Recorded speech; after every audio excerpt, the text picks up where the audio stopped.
Assalomu alaykum. Guruch kurmaksiz bo'lmaydi albatta, ammo sud sohasida ana shu kurmak ham bo'lmasligi kerak.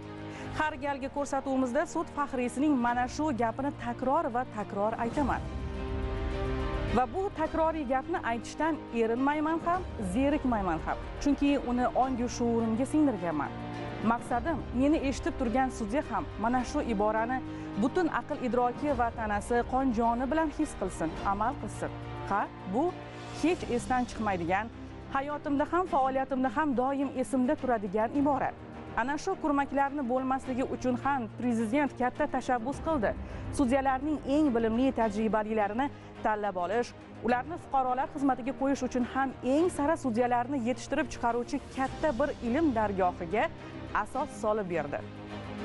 Odil sudlov akademiyasi mamlakatdagi yagona bo'lgan sudyalarni tayyorlovchi oliy yuridik akademiya. Bu aytarga oson gap emas. Mutaxassislar buni jiddiy o'rgandi. Tajriba to'plash uchun yillar ketdi. Katta moddiy texnik baza yaratildi. Ilmiy jihatdan ham milliy va dunyo mamlakatlari tajribalari to'plandi. Salohiyati jihatdan dunyodagi sud adliya akademiyalariga tenglasha oladigan innovatsion, zamonaviy va jahon standartlariga to'liq mos, talablarga xos bo'lgan ilm dargohi bo'ldi.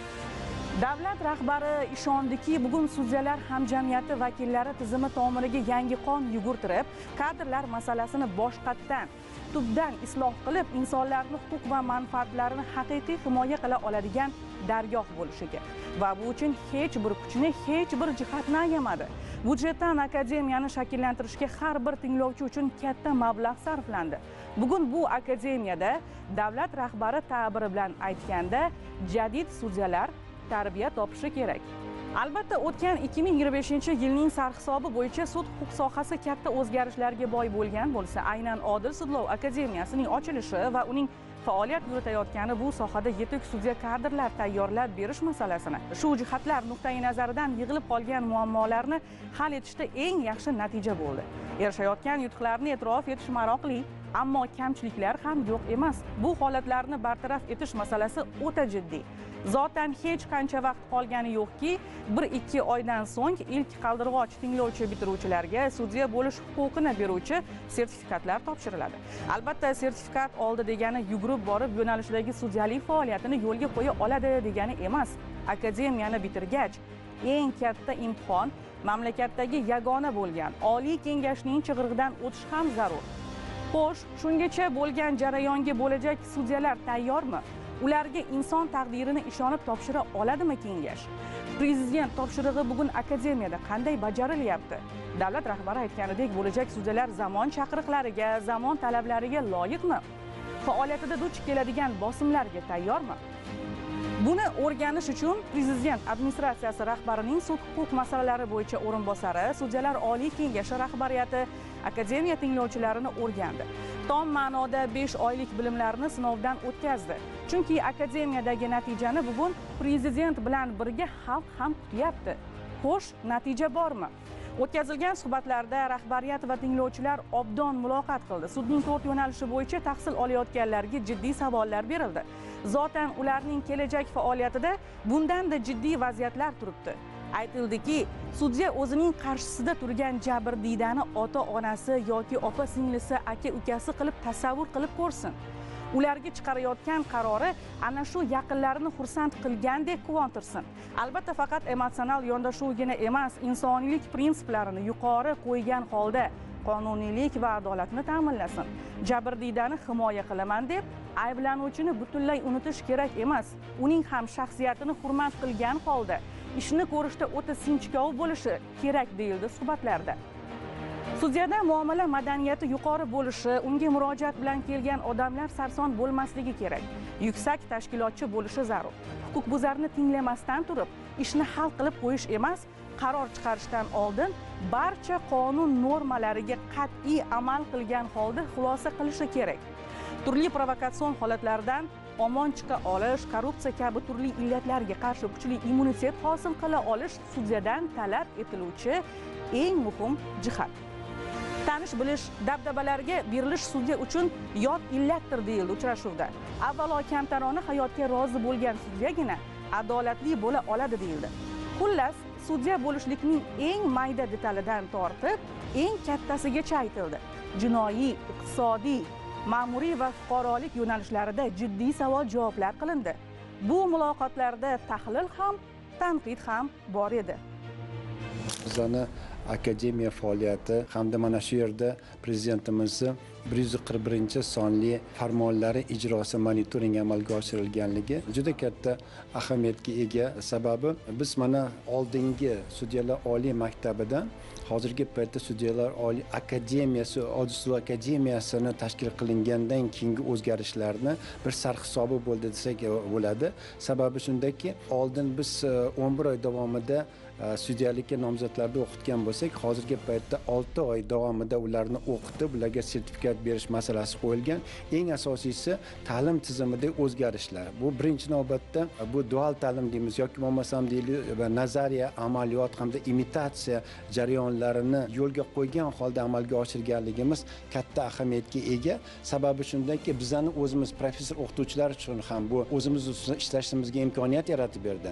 Ikkinchi tomondan tinglovchilarimiz o'zi sudyalikka tayyorlash uchun imkoniyatni yaratib berganligini ko'rishimiz mumkin. Shuning uchun ham hozirgi paytda amalga oshirilayotgan yana bitta yaxshi tomoni, akademiyani tinglovchilari bevosita har mavzu bo'yicha joylarga chiqqan holda deontologiya jihatlarini o'rganishga alohida e'tibor berayotganligi, bu nazariy olgan bilimini amaliyotda o'zini sinab ko'rgandan keyin imitatsiya jarayonida ma'lum bir rollarni ijro etgan holda amalga oshirib, yana buni tasdig'i sifatida sud muhokamasini amalga oshirish jarayonida ishtirok etganligini ko'rishimiz mumkin. Endi bizda hali qilishimiz kerak bo'lgan ishlar bugun albatta nima shu Odil akademiyasida amalga oshirilayotgan ta'lim ishlari boshqa sohalardagi ayrim kamchiliklarga aytildi. Bu sohada hali biz ko'p ishlar qilishimiz kerak. Birinchi navbatda bu tinglovchilarimiz ham o'zini ustida ko'p ishlashi kerak bo'ladigan bo'lsa, professor o'qituvchilarning ham qiladigan ishlari ko'p.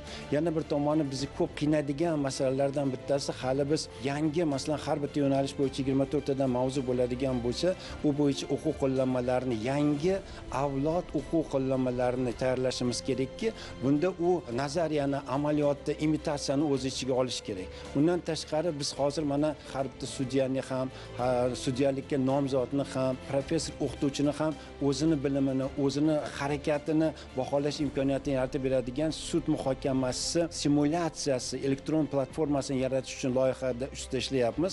Mana shu ishlaydigan bo'lsa, hozirgi kundagi biz masalan har kuni qilishimiz mumkin bo'lgan ishni uyimizda turgan holda ham o'zimizni qilayotgan harakatlarimizga, o'qishimizga, bilimimizga, shu jarayonlarni hammasiga o'zimiz baho berishimiz mumkin. Yana bunda sun'iy intellekt imkoniyatlaridan keng foydalangan holda amalga oshiriladi.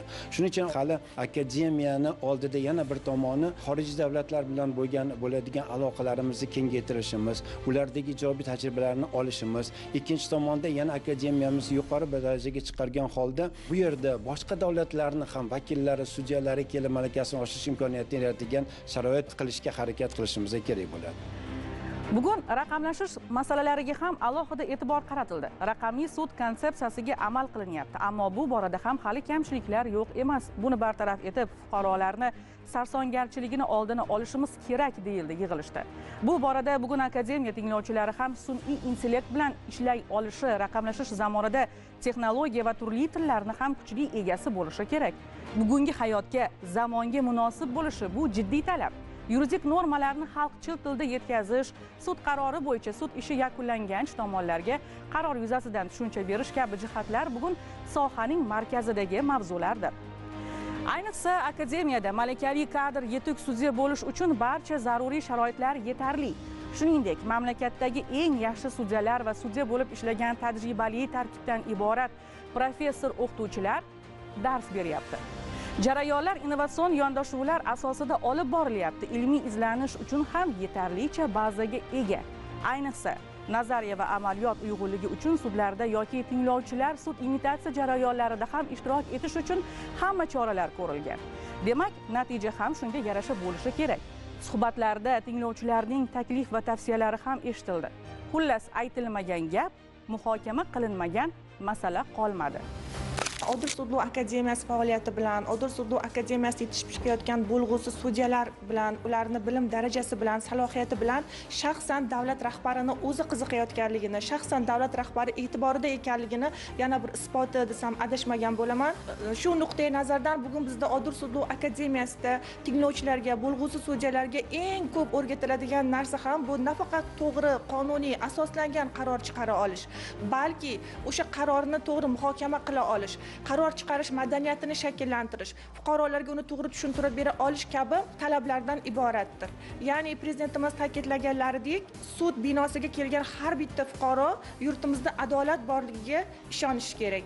Bugun shu nuqtai nazardan uchrashuv tahliliy va tanqidiy ruhda bo'lib o'tdi. Kamchiliklarimiz ochiq oydin ko'rsatildi, tinglovchilar tomonidan, ustozlar tomonidan takliflar berildi. Bizda nafaqat moddiy protsessual huquq normalari o'rgatiladi, balki ushbu mas'uliyatli, sharafli kasbga tayyorlash jarayonida bizni yetuk insoniy fazilatlarimizni shakllantirish, shaxs sifatida har tomonlama kamol toptirish nuqtai nazaridan mantiq, kasb etikasi, sudyaning psixologiyasi, sudyaning ommaviy axborot vositalari bilan ishlash madaniyatini shakllantirish kabi dars jarayonlari va fanlar tashkil qilingan va shunga qo'shimcha ravishda o'zim ham taklif kiritdim. Butun tinglovchilar nomidan chiroyli nutq va chiroyli gapirish sudya uchun muhim ahamiyat kasb etishini hisobga olgan holda sudyaning nutq madaniyati degan bir fan kiritilsa yoki shu bo'yicha qanaqadir mutaxassislar jalb qilinsa maqsadga muvofiq bo'lar edi. Bu taklifim rahbariyat tomonidan inobatga olindi va fikr bildirildi.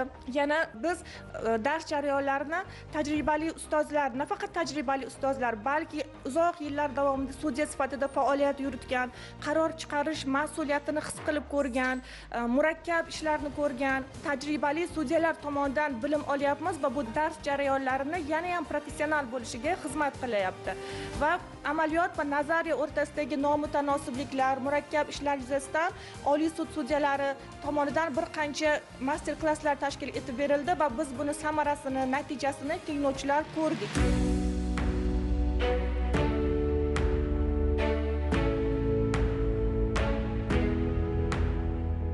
Biz Burxoniddin Marg'inolining Hidoya asarini dars jarayonida ustozlarimiz bilan birga tahlil qilganimizda ushbu asarni adab al-qozi bobida sudyaning adolatiga shunaqa hukm keltirilgan. Ya'ni qozi ikki davolashuvchi o'rtasida adolatni shu darajada o'rnatmog'i lozimki, sudyaning qarashida, uning ishorasida, hatto joylashgan o'rnida ham adolat bo'lmog'i lozim va ikkita tarafni teng ko'rmog'i vojibdir degan fikr keltirilgan. Bu bilan sudya nafaqat mukammal huquqiy bilim egasi, balki har tomonlama kamol topgan shaxs, mukammal tarbiya egasi, mukammal xulq-atvor egasi, komil inson bo'lishi kerak. Va bugun akademiyamizda bizda olayotgan bilim ham aynan shu narsaga yo'naltirilgan. Biz nafaqat bu yerdan moddiy va protsessual huquq normalarini o'rganyapmiz, balki insoniy fazilatlarimizni yuksaltirib, shaxs sifatida kamol topyapmiz.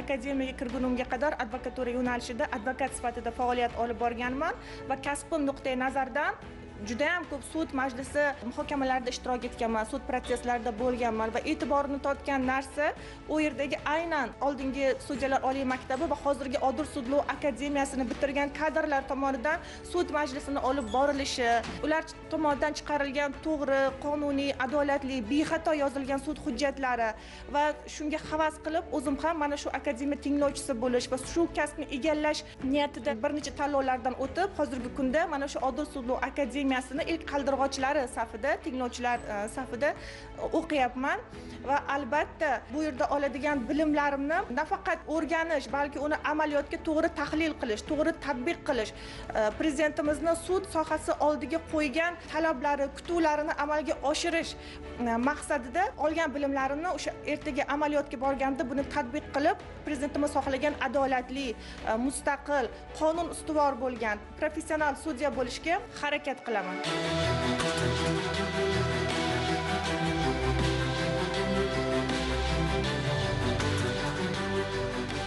bir qator tavsiyalar berildi. Shu jumladan akademiya tinglovchilari tavsiyalarini o'zimizga belgilab oldik. Prezidentimiz ta'biri bilan aytganda, adolatni qaror topishi eng avvalo sud hokimiyatining mukammalligi, sudyalar bilimligi, kompetentligi eng ahamiyatli hisoblanadi.